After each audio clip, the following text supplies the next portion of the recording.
Students of class 12, good morning. We are in 8th chapter. The name of the topic is differentials and partial derivatives. And that is, in yesterday class we discussed about the difference between differentiation and differentials. Differentiation dy by dx, differential dy. So when we say with respect to what variable we are differentiating, it is called differentiation. If not, it is called differential. In today's class, we will see first the continuity of a function of two variables. We have discussed in our previous chapter the continuation of a single variable function. Now we will see what is the condition for continuity of a function of two variables.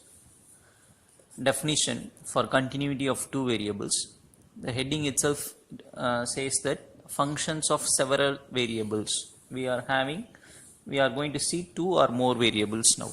So far we have seen only single variable. Now we are extending on the concept for multivariable functions.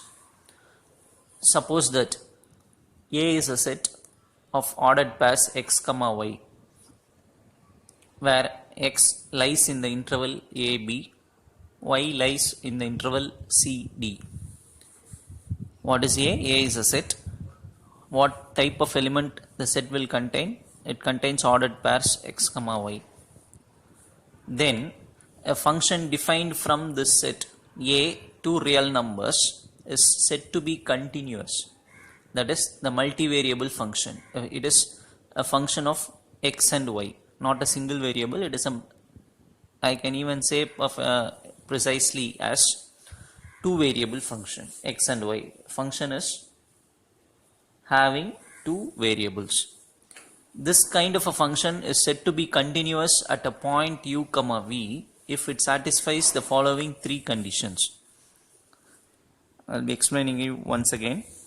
F is a function from this set, that is A to real numbers. Then this function is said to be continuous at u comma v. U comma v is a general point. Continuous at u comma v if it satisfies the following three conditions. Out of that, the first one is f is defined at u comma v. So what is the meaning? The function should be defined in the sense it should have a proper value at the point u comma v. That is the first condition for continuity. Second condition says limit x comma y goes to u comma v. That is when the variables x and y, when it approaches to u and v, that is x approaches u and y approaches v, the limit of the function should go and it should exist. F of x comma y, it should have some value. The limit should exist. That is the second condition. What is the second condition? If x goes to u and y goes to v, what is u comma v? At which we are testing the continuity. At the point where we are testing the continuity is called u comma v. So limit x comma y goes to u comma v means x goes to u, y is approaching to v. When that happens, the function should have proper value L. That value is called L. So the limit should exist. That is the second condition. At which point? At the point u comma v. And the last and the final condition is that value L should be equal to f of u comma v. So when I substitute the point u comma v in the function, I should get the value L as the answer. So what are the three conditions? First condition, the function should be defined at the point u comma v. Condition number 2, the limit should exist. That is the condition. When x goes to u and y goes to v, the function should have a limit. The limit should exist. And the value we are given that as capital L. And the final condition is when we substitute u and v in the function, the answer should be equal to that L, the limit value.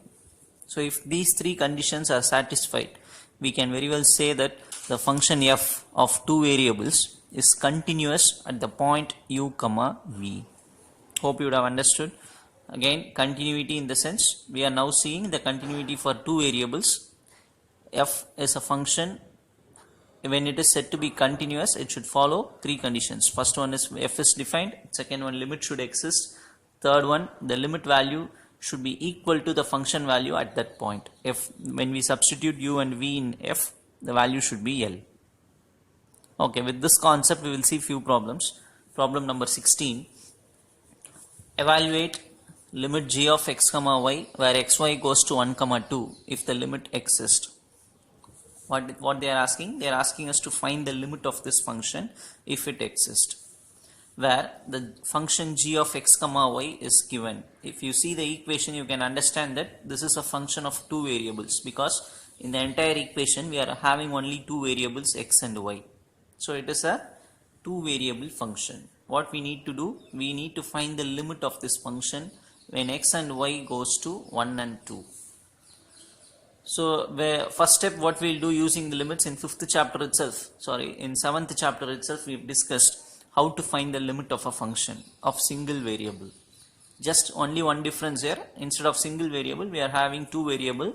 That is why the limit is also given like x comma y goes to 1 comma 2. Usually what we will see, x goes to infinity, y goes to 0, like that we have seen. But here, since it is two variable, the limit is given as x comma y goes to 1 comma 2. What is the meaning that we have to take? X goes to 1 and y goes to 2. That is the meaning that we have to take. So you just write limit x comma y goes to 1 comma 2 g of xy. We are trying to find out the limit value. So in place of g, you substitute the function given.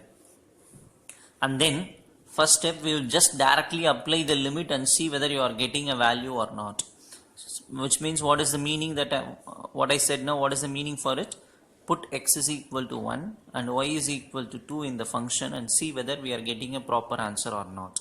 In this sum, if I substitute x as 1 and y as 2, I am getting a proper answer as 1 by 8. So 1 by 8 is nothing but the final answer, because when we substitute the limit directly, we are getting the limit value. So this is a very simple sum, maybe asked in 2 mark questions. But what is the difference between this and the previous limit problems? It is single variable, this is double variable. We will see problem number 17. Evaluate limit x comma y goes to 0 0 cos of e power x sin y by y. A function is given and the limit is also given. We need to just find out the answer for this limit if the limit exists. So what we will usually do, we will directly try to substitute the values in the function first. So first I am writing limit x comma y goes to 0 comma 0, the given function. And using the limit properties, we have seen many properties of limits in 11th standard itself. So one of the properties says that this cos and limit can be interchanged. So cos is coming out and limit gets in. So it becomes cos of limit x comma y goes to 0 comma 0 and the given function is e power x sin y by y. And another 11th standard result that I have mentioned in the rough column, if you see, you can remember this. Limit x goes to 0 sin x by x is equal to 1. This is the standard result that we studied in 11th standard. In fact, the perfect statement is limit theta goes to 0 sin theta by theta is equal to 1. That is the standard result. We are applying that here, because here also, if I put x equal to 0, what happens? E power 0 will become 1. Yes or no? Here e power 0 will become 1. And when I put y as 0, this becomes sin 0 by 0. So limit x y goes to 0 sin y by y. So this is also 1. And for this, the limit value, it is also equal to 1. So totally, when I apply x and y as 0 comma 0, this limit is going to give only the answer as 1. So final answer is, since this entire value is 1, cos 1 is the answer. Cos 1 is the final answer. How I am telling that? Using standard results in 11th standard, that is limit x goes to 0 sin x by x equal to 1, which means this will become 1. and when you apply x value as 0 here, e power 0 is also equal to 1, so totally the entire answer is 1, so cos 1 is the final answer. Problem number 18. Let g of x comma y, a function is given to us for x comma y not equal to 0 comma 0, and f of 0 comma 0 is equal to 0. I think I should change this, not f of 0 comma 0, g of 0 comma 0, and the answer is 0. Show that limit g of x comma y when xy goes to 0 comma 0, answer is 0, along every line y is equal to mx, where m belongs to real numbers. This is the first result that we need to prove. Show that limit when x and y approaches 0, the limit value also equal to 0 along every line y is equal to mx. So one more condition is given to us when you compare this with the previous one.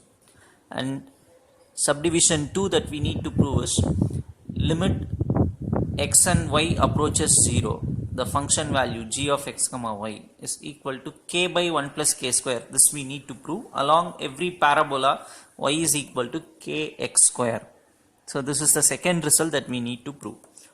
One, we have to prove the function value, the limit value is 0 along the straight line y is equal to mx. Second result, we need to prove the limit value is k by 1 plus k square along the parabola y equal to kx square. So just remember, this is the function given. We need to prove two results, one along the straight line, one along the parabola. We will see how the answer goes. Now, to prove, I have started with to prove. We need to prove two things, right? This is the first one. Limit xy goes to 0 comma 0. The limit value should be equal to 0 along the line y is equal to mx. This is the result that we needed to prove. This is the first result.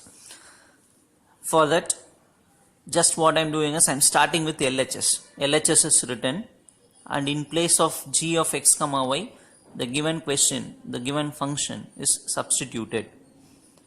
And after this, try to understand, one more condition was given to us, y is equal to mx. We need to calculate the limit along the straight line, y is equal to mx. So in this limit value, you just replace y as mx. So see, x square, in place of y I have written mx, x power 4 remains, y square means m square x square.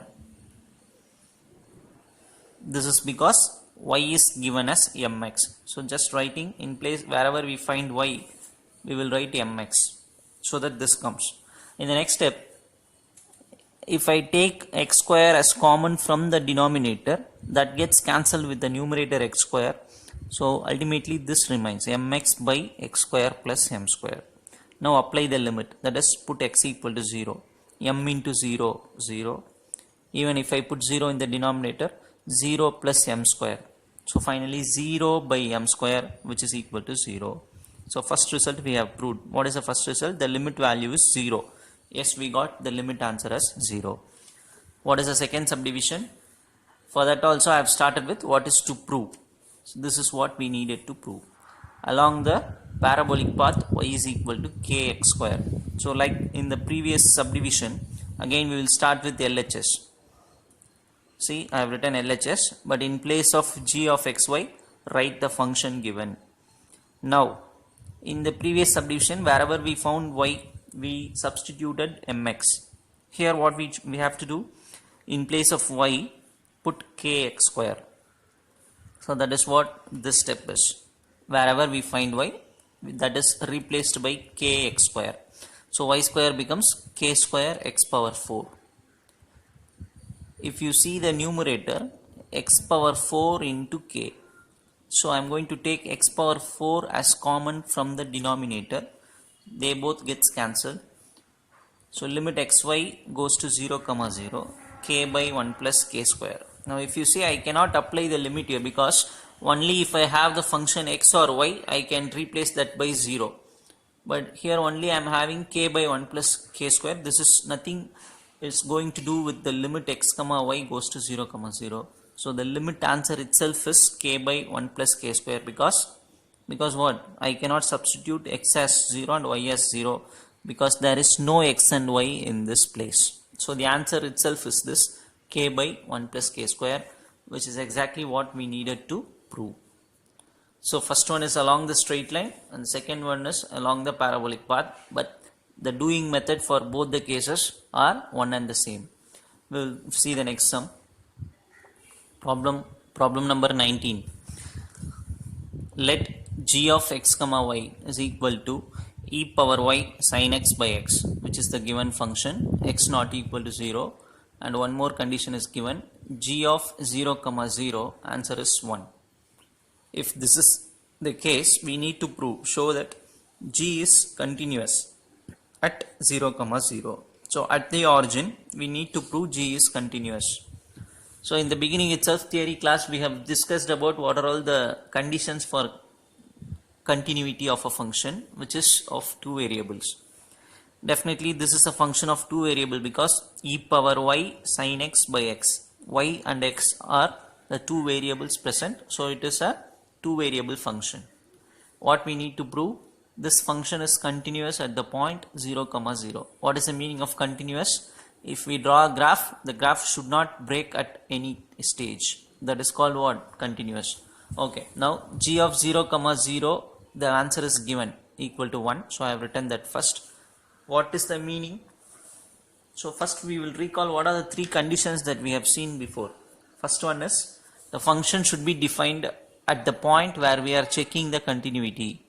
What is the first condition? The function should be defined at the point where we are checking the continuity. That is the first condition. Second condition, the limit should exist at that point. The third condition, when we substitute u and v in the function, it should give us the limit answer as the value. So these are the three conditions, out of which first condition automatically gets satisfied because of the question. What is the question? G of 0 comma 0 equal to 1. The meaning is the function has a value at the point 0 comma 0. The function has one value at the point 0 comma 0, which what is the meaning for that? The function is defined at the point 0 comma 0. So first condition we have proved using the question itself. And what is the second condition? We have to check whether the limit exists or not. So I am just starting with limit x comma y goes to 0 comma 0. What happens for g of xy?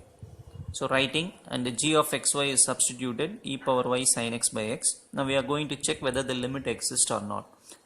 Again, using the property of limits. Beginning itself I told we have to recollect all the results of limits that we have studied in our 11th standard. All these sums we are frequently using the results of 11th standard. Here what I am going to do is, again by using the 11th standard limit properties, split the limit like this, limit e power y, and then take one more limit, limit sin x by x. So I am just using the product rule for limit e power y into limit sin x by x. So just split this limit into two using the property. Even in the previous sum we have discussed, limit x goes to 0, sin x by x is 1. Here also limit xy goes to 0 comma 0, sin x by x. So this answer definitely will be equal to 1. Even if I apply the limit here also, that is put 0, e power 0 is 1. So finally we are approaching the answer 1. What is the meaning? The limit exists. That is taken as capital L. So now we have proved two conditions. First one, the function is defined. Second one, we calculated the limit and the limit answer comes as a proper answer. 1 comes, so that is taken as capital L. So two condition is proved. What is the third condition? And this L should coincide with the function value. Automatically it is also proved because of the question, because g of 0 comma 0 equal to 1 is given in the question and we found out L is 1. So they are equal. So L is equal to g of 0 comma 0. The function value at the point 0 comma 0 is same as the limit value. So all the three conditions are satisfied. Therefore g is continuous at the point 0 comma 0. Once again I will explain. This is the first condition that we have proved. These two lines. What we have proved here? The function is defined.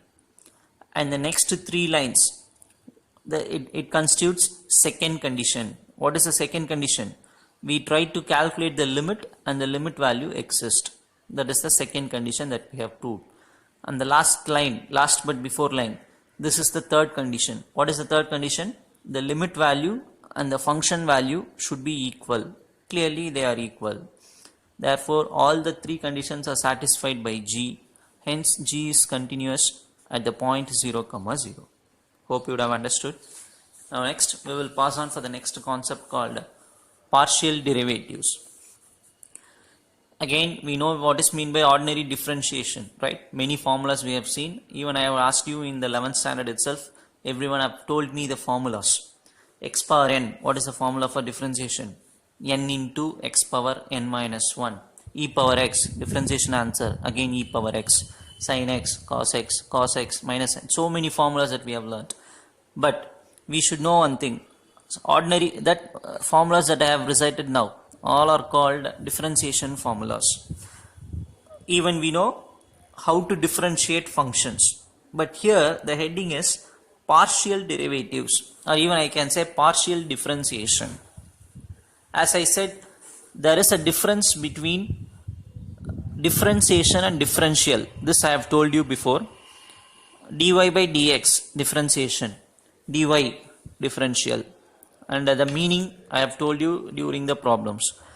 And here also we should clearly understand the difference between ordinary differentiation and partial differentiation.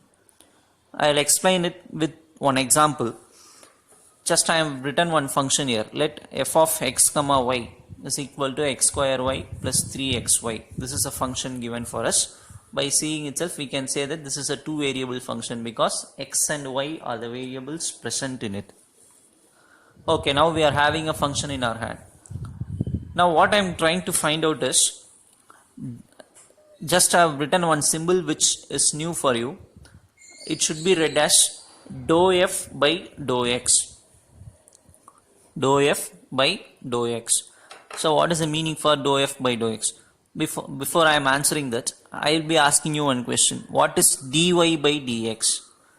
You will easily say dy by dx is nothing but differentiation. The meaning is we are differentiating y with respect to x. Yes or no? Dy by dx. What is the meaning? You will say we are differentiating y with respect to x. But here I am mentioning dou f by dou x. What is the meaning? The meaning is f, we are differentiating f with respect to x. Sir, you are telling the same thing. There also you said differentiating y with respect to x. Here also we are differentiating f with respect to x. What is the difference? The difference is we are differentiate f with respect to x partially. The one extra word makes all the difference. Partially. What is the meaning for partially? Now I am having one function in our hand, x square y plus 3xy. If you are doing ordinary differentiation, what you will do? You will immediately go for UV method because both are variables. So this is taken as u and that is taken as v, and u into v dash plus v into u dash formula and all you will apply and do this differentiation. Yes or no? But in partial differentiation, since I have written dou f by dou x, the meaning is I should consider x as the only variable. Apart from x, all are constants. That is the only difference between differentiation ordinary and differentiation partial. Dou f by dou x. What is the meaning?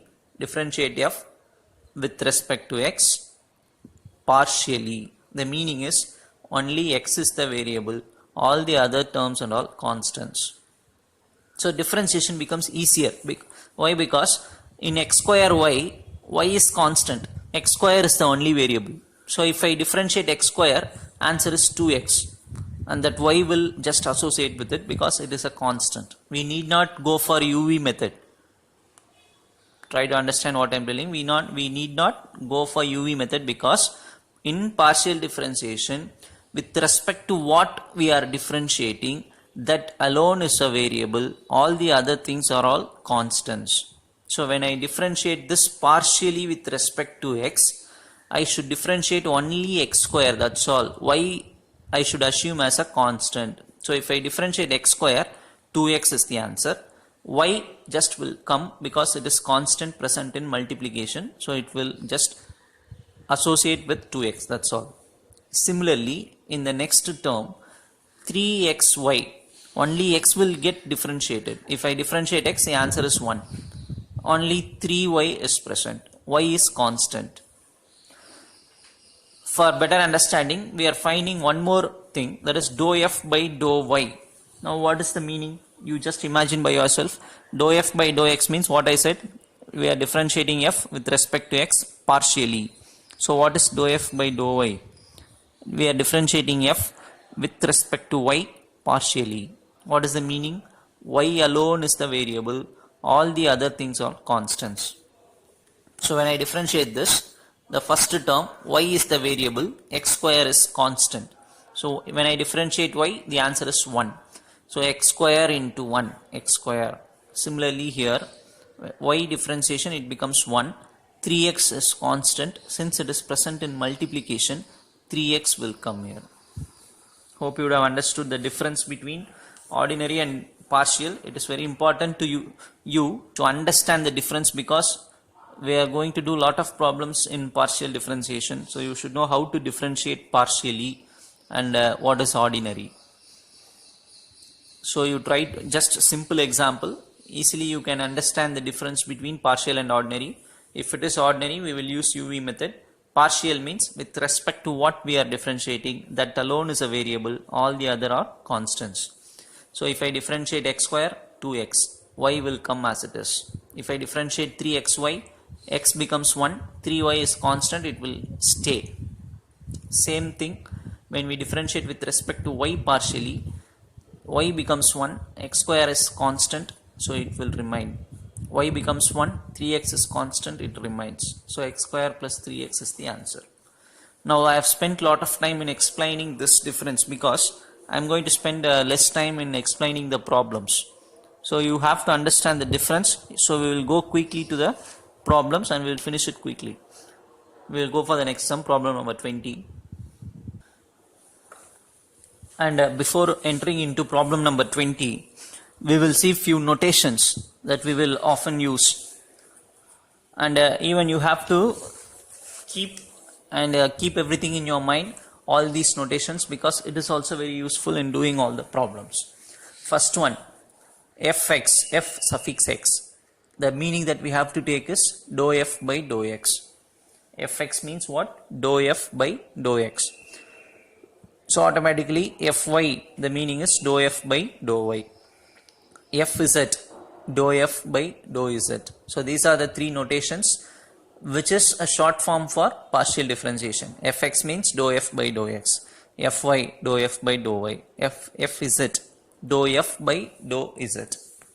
At the same time, fxx, the meaning is dou square f by dou x square. If two terms comes here, it means 2 times partial differentiation. So automatically dou square comes. Dou square f by dou x square. Similarly, fyy, the meaning that we have to take is dou square f by dou y square. Why? Because yy means we should understand that we are doing the partial differentiation 2 times. So automatically dou square will come. Dou square f by dou y square. Fxy, the meaning is again 2 terms present. So dou square f by dou x dou y. Fyx, dou square f by dou y dou x. So try to understand all the short form notations. Fx, fy, fz, fxx, ffyy, fxy and fyx. These are all the things that we know how to expand and write. Fyx means what? If 2 suffixes are present, immediately we will write dou. We will start with dou square. If a single suffix present, dou. Fxx, dou square f by dou x square. Yy, dou square f by dou y square. Xy, dou square f by dou x dou y. Yx, dou square f by dou y dou x. Easily we can remember because 2 suffix start with dou square. Single suffix start with dou.